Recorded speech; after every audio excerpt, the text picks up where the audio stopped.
What is up? Thank you for coming to my channel, Prison POB. Shout out to the members of the channel. Shout out to the Point of View crew and Trip on this. I'm sick. I'm sicker than 10 motherfuckers, dog. Look at this. This is a sweat. I'm not feeling good at all. I have to make content, though. Have to make content. It's my job. At least for now. It's how I get my money. And so I need to make content. Plus the Point of View crew loves it. And what they love, I love. If you like it, I love it. And so here we are. And someone reminded me of a really good story. I can't look at that text now. Someone texted. I don't know. Someone reminded me of a really good story. And I don't even think it was in the whole viewer's choice. I think it was another comment. And they said, hey, tell this story. And I'm going to tell it right now. And it has to do with the hole at CMC West, CMC East. Let's just get into it and I'll tell you what's up. So, I'm at CMC West.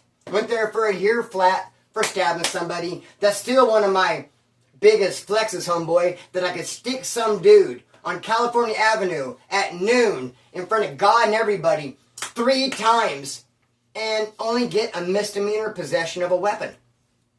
That's all I got, a misdemeanor possession of a weapon. Because so many people told on me. 5 different people told on me. 50 different people saw it. Some people said I was Mexican. Some people said I was white. Some people said I was on top of him getting it. Some people said he was on top of me.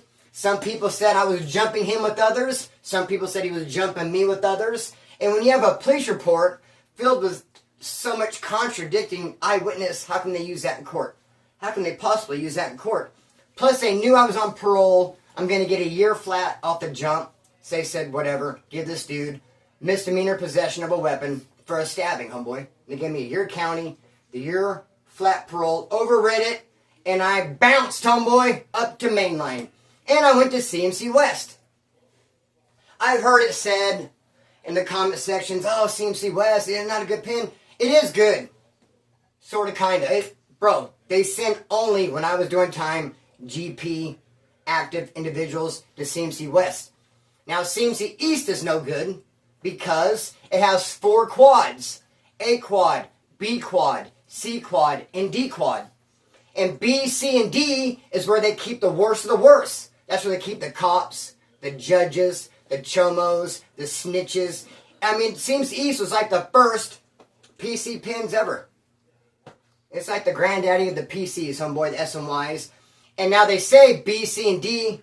They don't just say it, it's true. It's no good. But A quad, they will send active GP individuals to A quad at CMC East. But even though CDCR says it's active, only GP inmates, we say no. You're not active if you go there and program, because if you're on A quad, guess what? You always see people from B quad, C quad, D quad. When you're going to the library, when you're going to school, when you're going to chow hall. So if you could be walking through the prison on your way to medical and pass up some creepazoids that are on these different quads and not bust a grape, you ain't about shit. So the rule is you have 3 days to get off of A quad, CMC East, if you go there. CMC West, the problem with it is when people on CMC East, A quad, drop points from level 3 to level 2, they send them there. So you have all kinds of people at CMC West that came from CMC East. So technically they're no good. And there's no politic that says let's go around and find these people and remove them. They're just there. And so people would call that funny style. Whatever. I was at CMC West. My paperwork was good. Everyone I dealt with was GP. So we begin this riot. I already talked about the riot plenty of times. I'm not going to get into it way too much. What I want to do, I want to tell the story of what happened in ADSEG.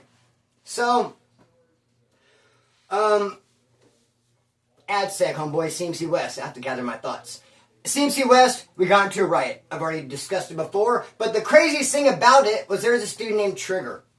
He's a Southsider. He had the keys to, I'm not going to say the yard, but to dorm 10 where I was at. He had all the Southsiders, homeboy, kissing his ass and looking up to him, and that was their key holder, and he slung ink, and they just thought Trigger was the dude. I saw right through it. I knew he was a straight-up lamer, homeboy. So we get in this freaking riot. The cops come in, put everybody down, pepper spray, the whole 9. Everyone gets down. They start grabbing people, handcuffing them, taking them out. And when they bring Trigger out of the TV room, that fool still has a hat on. Unbelievable. That a riot took place, you're supposed to be some badass, and afterwards you still have your hat on. And it wasn't even like slightly askew, tilted to the side. It was like perfectly fitted, bro. I don't know why he didn't have the presence of mind to knock that hat off, punch himself in the chin, give himself a scratch, be like, yeah, I was riding in the riot. I mean, do something. I mean, that'd be hella fake, obviously. But so is having a hat on after a riot, bro. I don't know, I can't call it. My hat wasn't on. I got busy. Snatch us up, send us to the hole. My cellie is a dude named Clucky. And now there ended up being a crazy little situation with Clucky, several of them actually, but so cellie, my cellie is Clucky from IE. Prior to the riot, I was waiting on a settlement. Because my dad passed from mesothelioma, asbestos type cancer. I was waiting on $15,000 or whatever. When I get into the whole AdSeg, I end up getting it. $15,000. I was so super happy. And I shot a couple $100 to Clucky's books right off the top. Because, dude, I was at Dorm 10, so was Clucky, and it was a SAP building. And if you did SAP, when you got out, they paid for you to go to any kind of a home. A very nice, sober living home. SAP would pay for it if you completed the program. Clucky was homeless, bro. So they called him Clucky. He cluck all this shit. He was homeless. He wasn't doing good on the streets before he got busted. So when he got busted, came to CMC West, did SAP. He was looking forward to getting out and going to a program that they would pay for. But he got in that riot, which made him ineligible. And dude, the fight was over here. Clucky came running from the other side of the freaking dorm to get involved in it.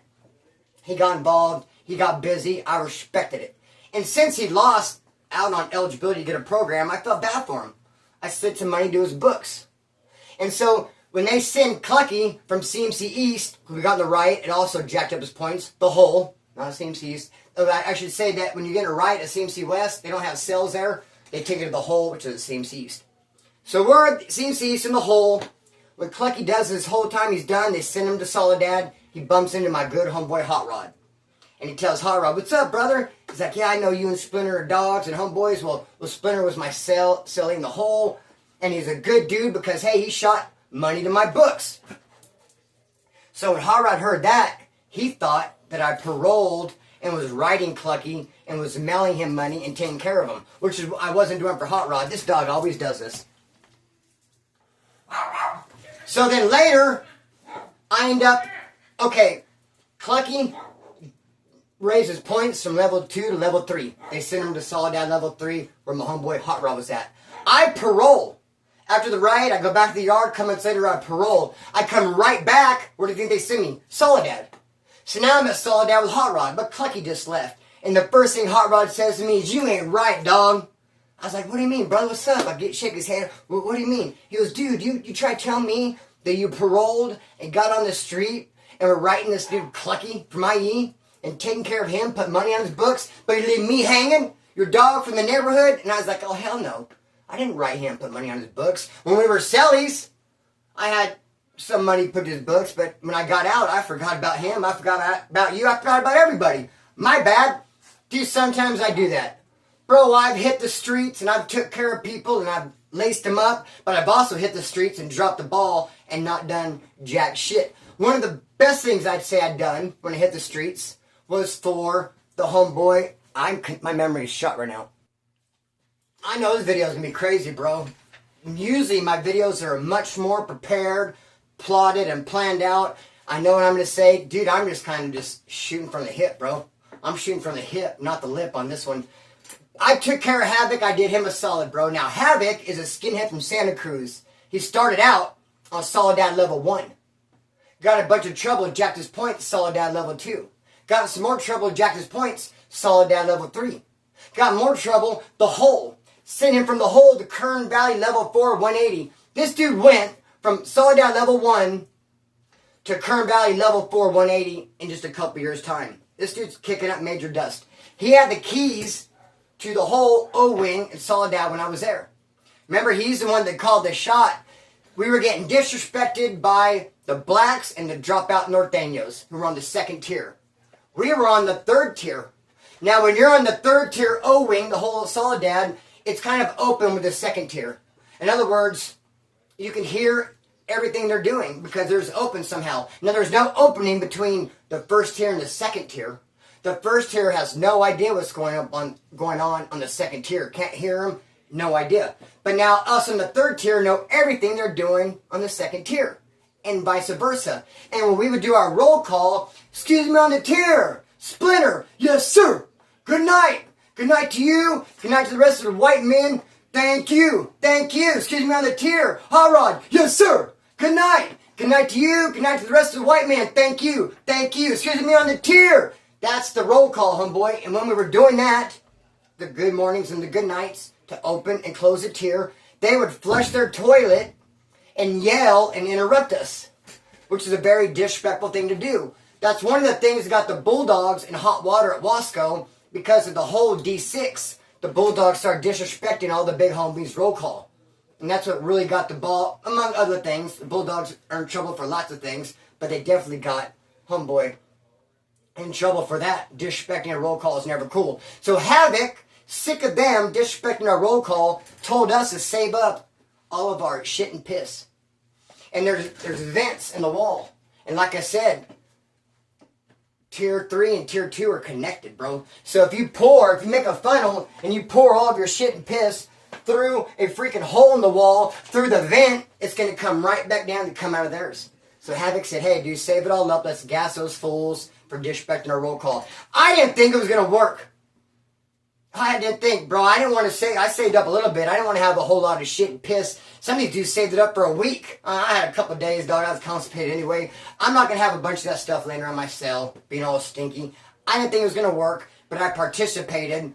And, bro, when I put the funnel in and it started pouring down, and I heard the dude underneath me say, oh, hell no, cuz. They were pissed. They start yelling, Havoc, we're going to get. They were mad, bro. They were pissed. We gassed them, but they quit disrespecting our roll call. When I saw Havoc and Kern die in level 4, I was in Soledad O-Wing with them. When he left there, he went to Kern Valley. I paroled him home, got in trouble, came back to Soledad, went to Arizona to Kern Valley, bumped back into Havoc. What's up, brother? Long time no see. How you been? He's like, dude, I need help, homeboy. He said, I co-signed. He goes, I knew better. I knew I should not have done it. I co-signed a debt for somebody, $200. Their money didn't land. My wife's in a tough position. She cannot pay this $200. I'm supposed to go home next week. Splinter, they're not going to let me walk off this yard, brother, with owing that $200 debt. I have no way to pay it.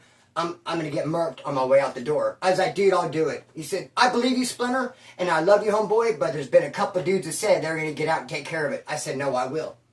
And I got out, took my gate money, went straight to Western Union, and shot that stuff into Havoc, homeboy, because it was a matter of life or death. But like I said, there have been times that I didn't, homeboy, and ethics schmethics. So, be that as it may, Clucky and I are cellies in the AdSeg at CMC East. Now, they have a roll call there, too, but I just thought it was straight. I didn't participate in it. You know what Clucky and I did? We stayed up all night and slept all day. We missed the roll call several times. Excuse me, out here, Splinter. I'm sleeping. I don't even think they should have a roll call due to the weak-ass hole.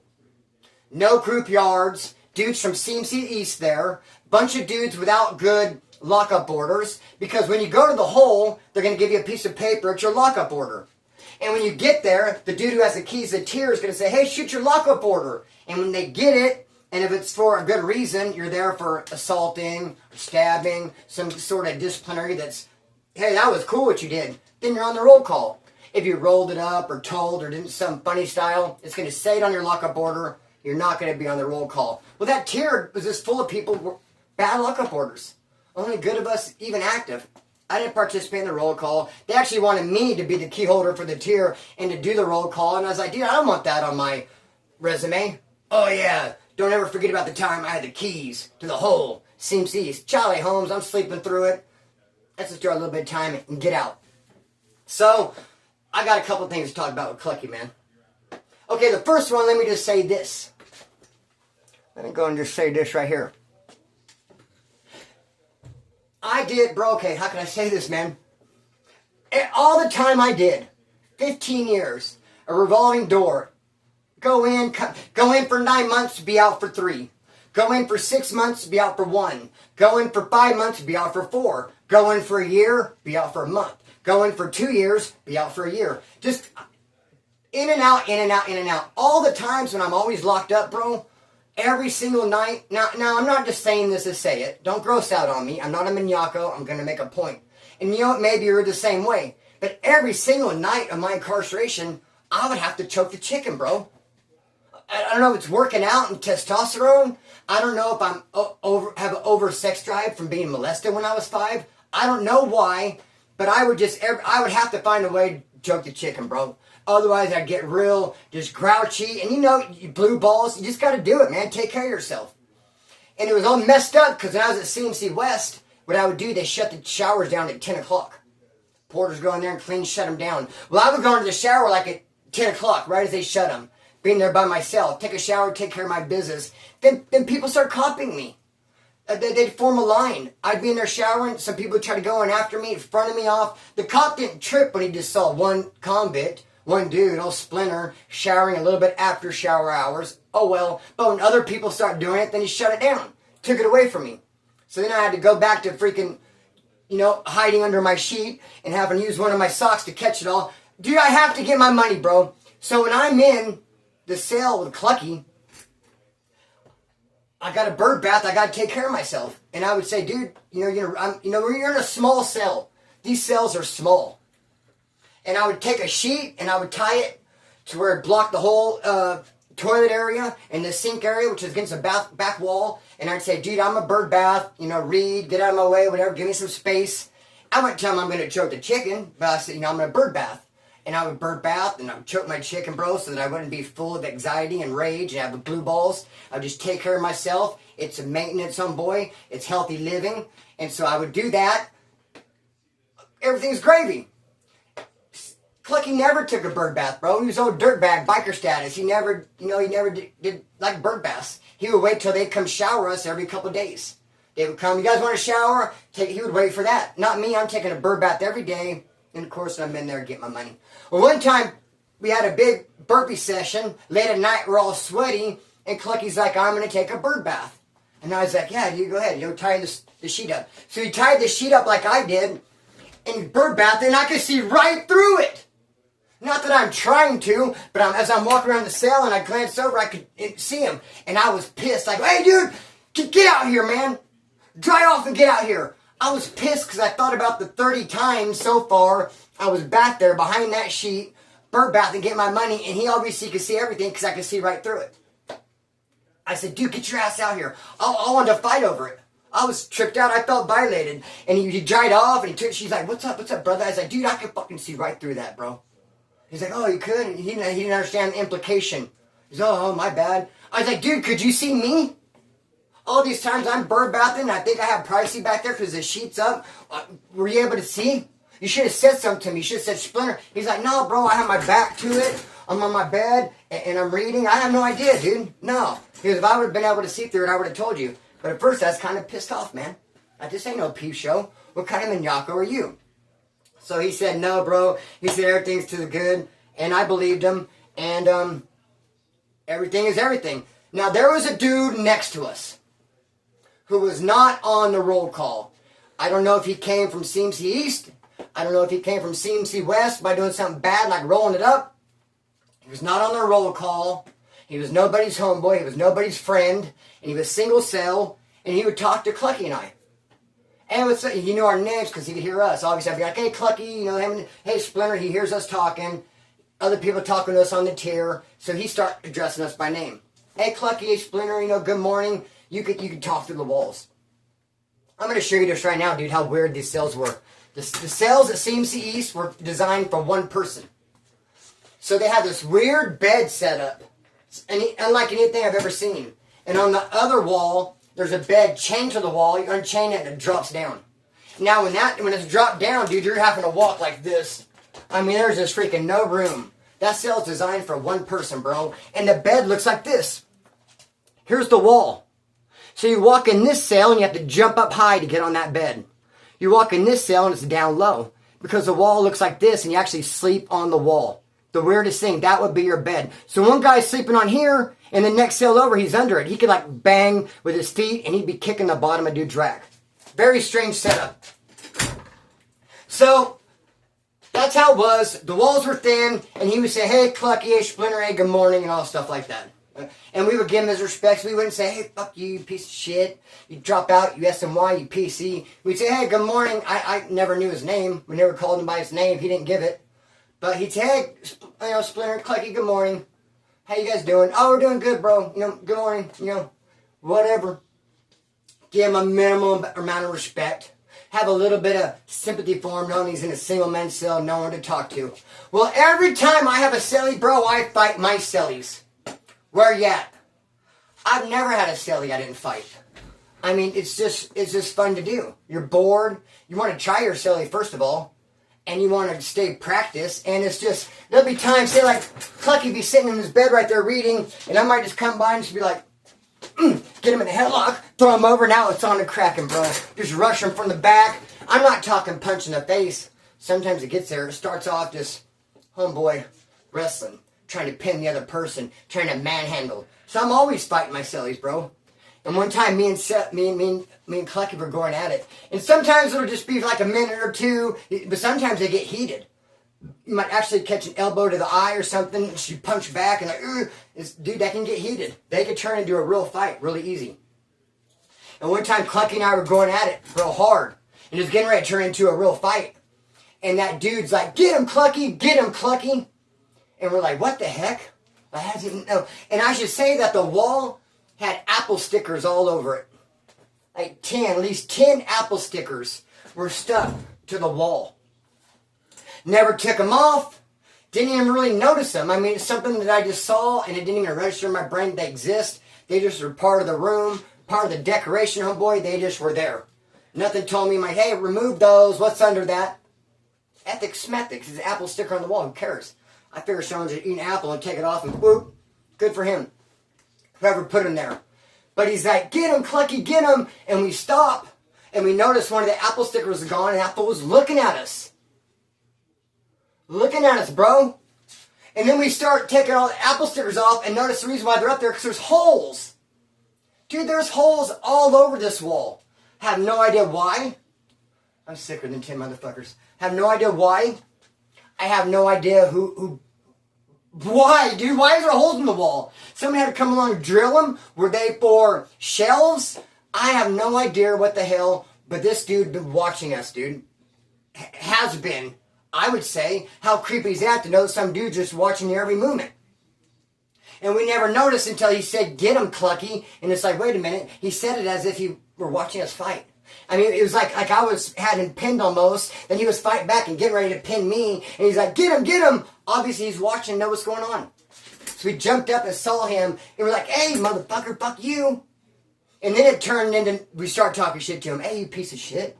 Hey, you PC bastard.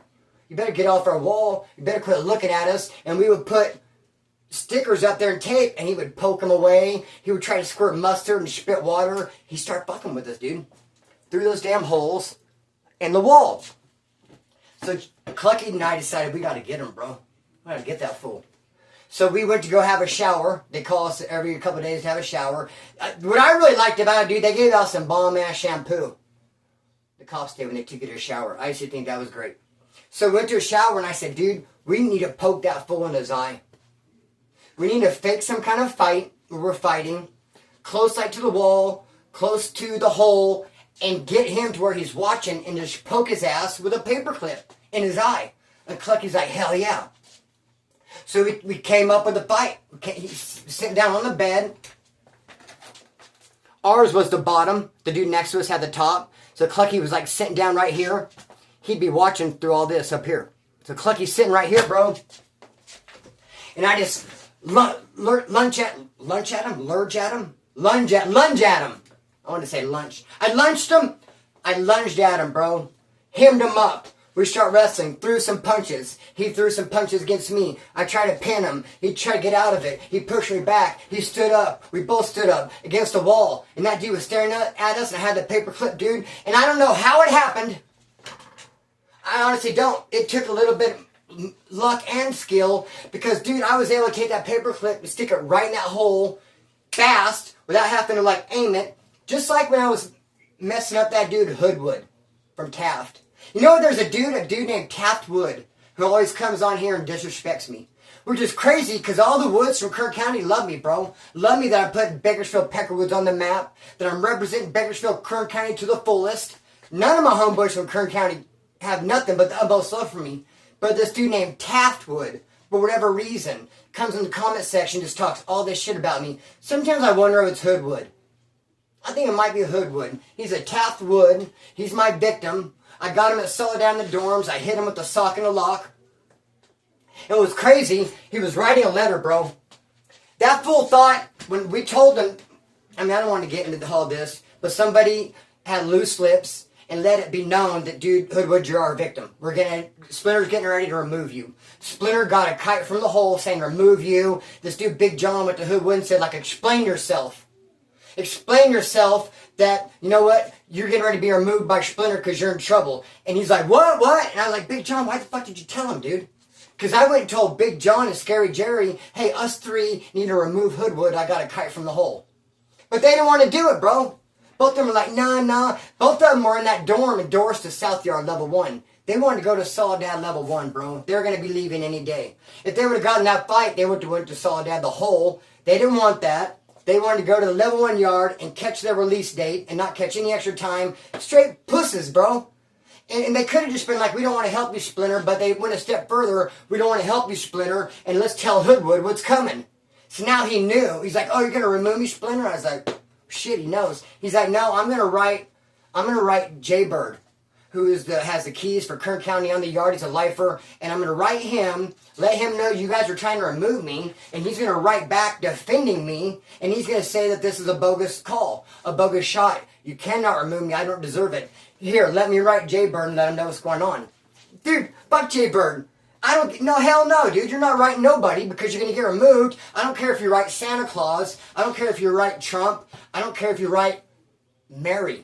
Okay? It does not matter because your ass is getting got because I got a kite from the hole saying you got to go.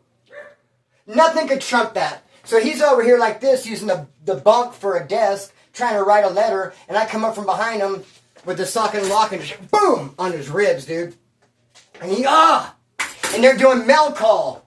You know, Clark, bed 4. Davis, bed 9. Gonzalez, bed 3. Just mail call over the speaker so the cop's not looking at us or paying attention, but who was trying to get the cop's attention? He's running from me. The bunks are not screwed to the ground. I thought they were. This one wasn't. He's able to move the whole bunk, dude, trying to create noise so the cops will look as he's running from me. And finally, he stops running from me, goes to plant his feet, and goes to throw a punch. I choked up on the sock of the lock and went like this and hit his hand perfectly, dude. I don't know how I did it. I don't know how in the commotion of him running from me trying to hit him with the sock and the lock, not trying, I'm hitting him with the sock and the lock. He turns around to engage me to fight, and I'm able to choke up on it and swing and hit his hand, dude. Perfectly. Like, what? I surprised myself, and he was like, how'd you do that? Same thing when me and Clucky were fighting. I took that paper clip and whoop, put it in the hole and hit dude right in the eye. He started screaming and crying. Ow! You stabbed me in the eye! Ah! He started kicking his door, calling for the cops. Dude, I was so happy I stabbed him in the eye. It felt so good. But there was a small little moment when I'm thinking to myself, dude, am I going to catch an assault on an inmate with a weapon? He's going to tell the cops. Are the cops going to come and find some poke and me literally get busted for a stabbing, dog? Is it going to go there? Am I going to get assault with a weapon? I kind of had a little thought. And I'm like, wow, I'm telling Clucky, listen to this dude. And he's just going nuts, kicking his door, banging, help, man down, I got stabbed. And the cops come running up to his door. What? And he said, they stabbed me in the eye. Look at my eye. And then he goes, I was looking at the hole. They go, quit looking in their cell through the hole. He didn't expect that answer. Like, huh? They're like, well, what are you looking in their cell for?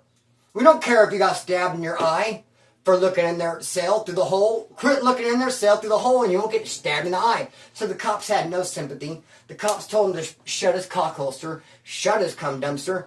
And bro, it was a great day. He continued to spit water at us and try to hit us with mustard. But let me just say this for those who are still watching. That settlement I got was a curse. That settlement I got a month and a half ago was a curse, bro. Now I know why God doesn't just pour out riches on his children. I mean, you're a Christian, a believer like I am. You might say, God, like, let me win the lottery. God, let me find $100,000. Do you love me, God? Pour out the wealth. I want to be rich. I want to have an abundant life. God, give me all money. And God loves his children. He surely would bless us if he thought we could handle it. But money would oftentimes ruin us and wreck us.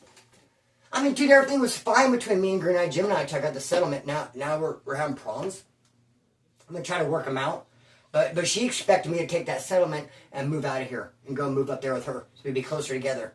But that's a tough sell, dude. I've been in this house 15 years. All my dogs are here. These are my dogs. Look at Little Man or Chucky. I probably wouldn't be able to take him up there, so I'm supposed to just ditch Little Mander, who I've had for 12 years, and Chucky. I mean, the church I belong to is down the street. This is Bakersfield, bro. I'm born and raised. I don't have a mom. I don't have a dad, but I have a sister. She's not too far up the road. I mean, that's the only family I have. I like being close to her and my sister, my nieces, my nephews. I'm just born and raised. It's just tough for me to just pack up and just move to another town, bro. Even a Bismarck lady, bro. So she, it's just, and then other things, dude. I mean, the settlement was good because, dude, we went without a shower for a whole year. Last June, I went to go turn the shower on, and the handle broke off in my hand. Because this house is 20 years old. Sue had it built. She owns it. I pay all the bills. Where are you at? The handle broke off in my hand, dude. I didn't know how to fix it. I'm not a plumber to fix a broken shower. I knew it was going to cost $300-400 I didn't have. So for a whole year, we went without a shower. And Sue would talk shit to me. You broke the shower. We're bird bathing. So, bro, got the settlement, fixed a shower. That's great. And then, dude, I bought a skill saw off of an electrician. Now, the cord was cut. He had rewired it. I didn't look to see if he did a good job on the rewiring. He's an electrician. I figured he fixed this skill saw with a broken cord. But no, bro, because I plugged the cord in, goes to use a skill saw in my garage, and bah, it pops the whole socket, dude. The GFI gets burned out. It just messed everything up, bro. I'm not able to fix it. Yes, I did. I'm an electrician apprentice, did some electrical school. I didn't know how to do that. I didn't know how to fix it, homeboy. And Sue would just get in my ass every day. You messed up the lights in the garage. You messed up all the lights. Blah, blah, blah. So I was able to pay someone to come fix that. I got my truck. I paid a bunch of people back. Gave a few thousand to Green Eye Gemini. It went quick. And you know what? I'm glad I did some positive things. But, dude, I felt like it was a curse. I felt like it was a curse, homeboy. I'm going to have to go to the hospital. I'm going to detox, cut the string and let it fly. Peace.